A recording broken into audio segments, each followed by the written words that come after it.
Anaingia tena Messi. Anaingia tena Messi msikilizaji. Anaingia tena Messi msikilizaji wangu.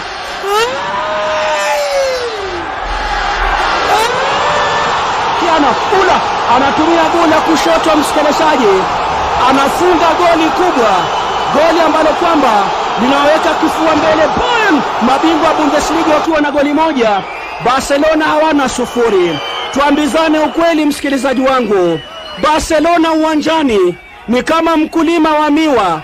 Siku ya kwenda kupewa senti, unamchukua mkeo na wanao, unawacha hotelini wameshika minofu, maana unajua mkulima anaenda kulipwa.